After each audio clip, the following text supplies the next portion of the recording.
नमस्कार व्यूअर्स, आपका स्वागत है रेडियो द्वारका और हमारे कार्यक्रम एलएम्स ऑफ डेली गवर्नमेंट स्कूल में। आज मेरे साथ मुनीश कुंद्रा जी हैं। मुनीश जी दिल्ली के ही एक सरकारी स्कूल से पढ़े हैं और मुनीश जी आजकल नोकिया में हैं और नोकिया में अभी नहीं, पिछले काफ़ी समय से काम कर रहे हैं। तो बाकी जानकारी लेते हैं मुनीश जी से। मुनीश जी, आपका स्वागत है। मुनीश जी, सरकारी स्कूल में पढ़ना, वहाँ का एक माहौल एक अलग तरीके का होता है। जो बच्चे वहाँ पढ़ते हैं वो उसको फील कर पाते हैं, उसको जीते हैं। थोड़ा सा आप बताएंगे आप अपने सरकारी स्कूल के पढ़ाई के दिनों के बारे में? मेरे को बेसिकली मैं बोलूँगा कि पब्लिक स्कूल और सरकारी स्कूल दोनों का एक्सपीरियंस मिला। 8th तक मैं एक प्राइवेट स्कूल में था, ग्रीनफील्ड स्कूल्स में। उसके बाद फिर 9th ऑनवर्ड्स मैंने government boys senior secondary school Andrewsganj में एडमिशन लिया। और वहाँ एडमिशन लेने का मोटिवेशन ये था कि मेरी फ्रेंड की मदर वहाँ जॉब कर रही थी और उन्होंने बोला था कि सीनियर क्लासेस में जो टीचर्स हैं वो बहुत अच्छे होते हैं गवर्नमेंट स्कूल्स में, क्योंकि उनकी डॉटर भी उसी स्कूल में पढ़ रही थी। और इसीलिए मैंने शिफ्ट किया और वहाँ जाके डेफिनेटली एक कल्चरल डिफरेंस था। जैसे फर्स्ट गो में ऐसा लगता है कि जो डिसिप्लिन एक प्राइवेट स्कूल में है और वहाँ जाके थोड़ा सा केओटिक सा लगा। लेकिन जब एक तो मेरे को वहाँ जाके ना थोड़ा सा टीचर से एक बहुत मैं बोलूँगा सम्मान सा मिलता था, क्योंकि मैं एक प्राइवेट स्कूल से आया था और मेरी इंग्लिश उस समय थोड़ी सी अच्छी थी।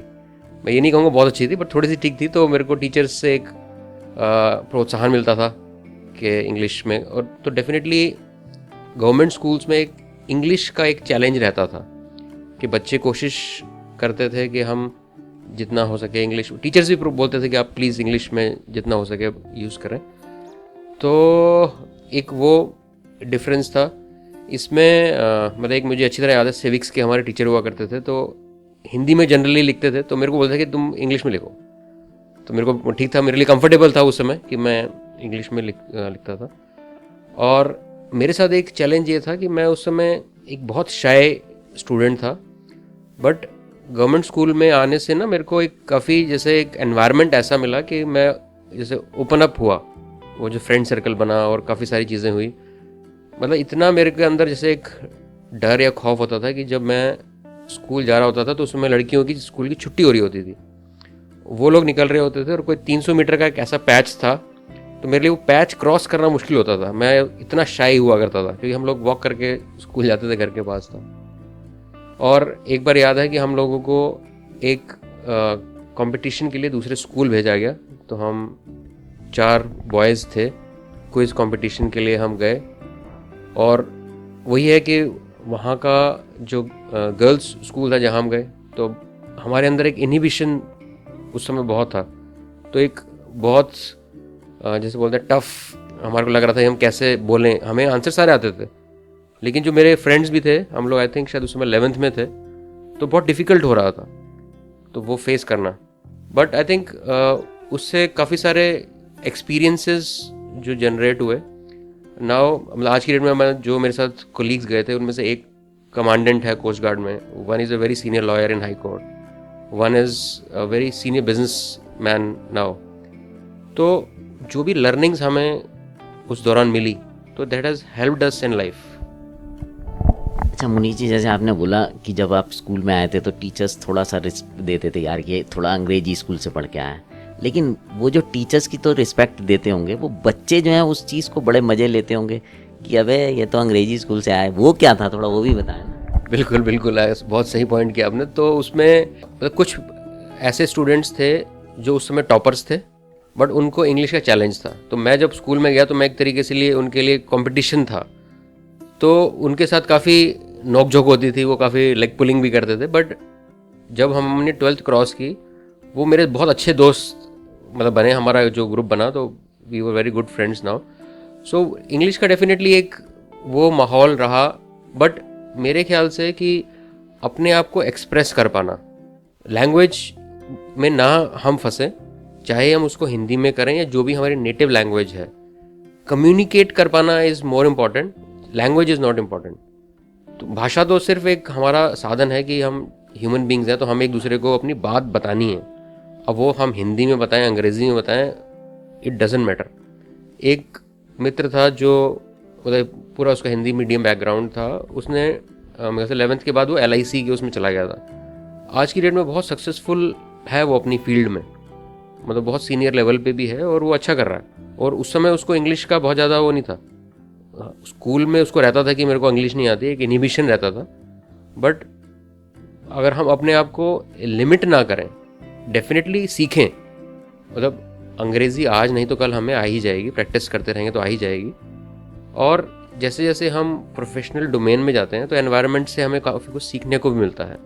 तो एक इंग्लिश को हम अपना बैरियर ना बनाएं। अच्छा मुनीश जी, आपको गवर्नमेंट स्कूल्स के अंदर और क्या अच्छी बात लगी इन टर्म्स ऑफ, अगर मैं बोलूं कि आज अगर मुनीश कुंद्रा की जो पर्सनैलिटी है उसमें क्या कंट्रीब्यूशन था गवर्नमेंट स्कूल का? ओके, जिस फैक्टर के लिए मैं गवर्नमेंट स्कूल में गया था, आई थिंक वही एक बहुत क्रिटिकल क्राइटेरिया था, जिसमें हमारे जो टीचर्स थे ये तो बहुत ही सीनियर थे उस समय, उनकी बुक्स लिखी जाती थी उनकी टीचर्स द्वारा, तो वो सब्जेक्ट मैटर एक्सपर्ट्स थे वो। तो जैसे मैं बात करूं मैथमेटिक्स के, तो एक हमारे वधावन सर थे, तो उन्होंने कॉन्सेप्ट्स इतने क्लियर कर दिए थे कि मतलब हम चूक ही नहीं सकते थे एग्जामिनेशन में। मतलब एक स्ट्रिक्ट थे, बहुत ज़्यादा स्ट्रिक्ट थे, बच्चे क्लास अटेंड करते थे। और हमारे बायोलॉजी के सर थे नैनवाल सर, मतलब बहुत ही अच्छे तरीके से उन्होंने कॉन्सेप्ट्स ऐसे समझाते, आज तक हमें वो चीज़ें याद हैं जो हमने क्लास में जो किए थे। केमिस्ट्री के सर थे, चौधरी सर थे, इंग्लिश के सर थे, तो सबने का तरीका एक तो बिल्कुल अलग था और बहुत क्वालिफाइड एक्सपीरियंस्ड टीचर्स थे। तो वो एक मैं कहूँगा फैक्टर था हमारे उसमें गवर्नमेंट स्कूल्स का, जो कंट्रीब्यूशन मैं बोलूँगा। अच्छा, ये तो रही पढ़ाई और इसकी बात।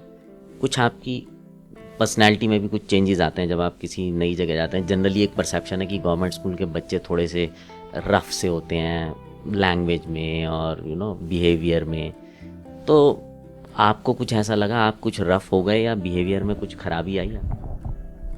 ओके, गवर्नमेंट स्कूल में डेफिनेटली हर मैं बोलूँगा माहौल के बच्चे आते हैं। कुछ बच्चे होते हैं जो मे बी लोअर जैसे तबका मैं बोलूँगा, जैसे जिनके पेरेंट्स काफ़ी स्ट्रगल करके मे बी अपनी जीवनी पे काम कर रहे होते हैं, तो उनका एक थोड़ा सा माहौल अलग होता है। But at the same time आपको रियलिटी का पता लगता है कि हम किस दुनिया में रह रहे हैं, कैसे लोग हैं। मतलब ये इक्वल अपॉर्चुनिटी वाली बात नहीं है, सब लोग को अलग अलग मौके मिले। तो बट स्कूल एक ऐसा स्टेप है जहाँ से अब आप एक नई चीज़ क्रिएट कर सकते हो, आपका बैकग्राउंड जो भी रहा हो, बट आप वहाँ से हासिल हर कुछ कर सकते हो। मतलब गवर्नमेंट स्कूल से बहुत बड़े बड़े ऑफिसर्स निकले हैं। एक जो एजुकेशन के हेड थे वो किसी ज़माने में किसान के बेटे थे और वो उनका स्कूल बिल्कुल उनके खेत से बाजू में था, घंटी बजती थी और वो खेत से स्कूल में जाते थे। And he became I think the head of the CBSE at one time. तो जो माहौल होता है वो हम दोनों तरीके से यूटिलाइज कर सकते हैं कि हम उसको यूज़ करके अपनी पावर स्ट्रेंथ बढ़ा सकते हैं। एक फ्रेंड था, he came from very lower I would say challenging background, अब वो एक सीनियर आर्मी ऑफिसर है, he is a colonel in the army now. तो डेफिनेटली यस, माहौल तो रहता ही है, अब आपको कैसे उसको यूज़ करना है, अपने आप को करना है, हाउ टू यूज़ इट। आज आप एक सक्सेसफुली अपना करियर कर रहे हैं, आप अच्छी जगह लगे हुए हैं, क्या लगता है कितना कंट्रीब्यूशन है गवर्नमेंट स्कूलिंग का?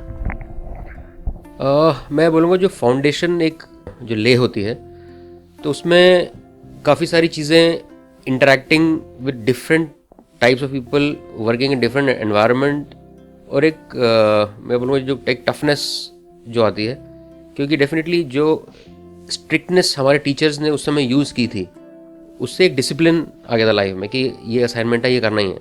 अब आज की डेट में देखता हूँ जैसे बच्चे अभी स्कूल्स में भी हो गए, टीचर्स इतने ज़्यादा स्ट्रिक्ट नहीं होते, तो बच्चे उसको बहुत ईजिली ले लेते हैं। अल्टीमेटली जो पढ़ाई स्कूल में हो रही है एक पर्टिकुलर डिसिप्लिन क्रिएट करने के लिए हमारी लाइफ में हो रही है। मे बी जो ट्रिग्नोमेट्री या जो भी कुछ था हमने दोबारा लाइफ में ना यूज़ किया हो, बट एक हमारा ब्रेन डेवलपमेंट में उसने काम किया। अब वही जो वधावन सर हमारे मैथमेटिक्स के थे, उन्होंने जो भी स्ट्रिक्टनेस थी, जो भी उनका एक्सपीरियंस था, अब वही एक हमारा एक रोड मैप क्रिएट हो गया। अब हम उस पर चल रहे हैं, एक डायरेक्शन सेट हो गई। आप कुछ अपने टीचर्स के लिए जिनके साथ आपने जिन्होंने आपको पढ़ाया, आप पढ़े जिनके साथ, कुछ कहना चाहेंगे? हाँ, हम सदैव उनके आभारी हैं। जैसे हम उस समय पैर छूते थे, गुरुजी, हम जनरली सबको गुरुजी बोलते थे और पैर छूते थे, तो आज भी मतलब उनकी याद, उस समय हमें कभी डर तो लगता ही था, बट उनके लिए सदैव नमन है कि आज उनकी वजह से हम जहाँ हैं, उनकी वजह से, गुरुओं की वजह से। और मुनीश जी, जो बच्चे आजकल पढ़ रहे हैं गवर्नमेंट स्कूल में, सरकारी स्कूलों में, उनके लिए आप कुछ कहना चाहेंगे? क्योंकि जनरली थोड़ा सा उनको फियर्स रहते हैं बाहर की दुनिया में निकलने से। अभी हम लोग, एक साइट 1 स्कूल है द्वारका में, तो मैं उसमें SMC मेंबर भी हूँ। उनका एनुअल फंक्शन हुआ था, तो बच्चों में टैलेंट तो बहुत है। उन्होंने जो एंटरप्रेन्योरशिप प्रोग्राम के तहत बहुत सारी चीज़ें डिस्प्ले की, बहुत सारे बच्चों ने पेंटिंग्स बनाई, कुछ गैजेट्स बनाए, तो टैलेंट की कमी नहीं है, बट उनको जो भी अपने आप को अपस्किल करना है और एक ये देखना है कि हम किस तरीके से सोसाइटी में कंट्रीब्यूट कर सकते हैं। तो डेफिनेटली मतलब एनीबडी कैन राइज, मतलब sky is not the limit. तो बच्चों को बेसिकली मैसेज यही है कि आप अभी स्कूल का जो टाइम है इसको बेस्ट यूटिलाइज करके, लर्न करके मूव फॉरवर्ड। धन्यवाद मुनीश जी। सो व्यूअर्स, जो भी लोग इस कार्यक्रम को देख रहे हैं और स्पेशली अगर वो सरकारी स्कूल के बच्चे हैं, अगर वो देख रहे हैं, तो मैं उनको ये कहूँगा कि अपने को किसी से कम नहीं समझें। ये वो लोग हैं जो आप ही के जैसे स्कूलों में पढ़े हैं और आप ही के बीच से निकलकर आज दुनिया को अपनी काबिलियत के दम पर नमस्ते करने के लिए, सलाम करने के लिए मजबूर कर रहे हैं।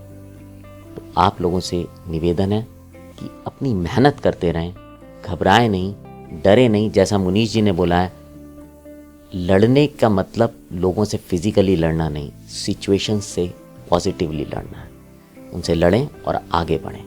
सो अब आपसे विदा लेते हैं। उससे पहले एक बात कहना चाहूँगा, अगर आपने भी सरकारी स्कूल में पढ़ाई की है तो नीचे जो हमारी ईमेल दी गई है radiodwarka@radiodwarka.com, आप उसमें अपनी मेल भेज सकते हैं अगर आप इस कार्यक्रम में भाग लेने के इच्छुक हैं। तो आपसे विदा लेते हैं, बने रहें रेडियो द्वारका के साथ।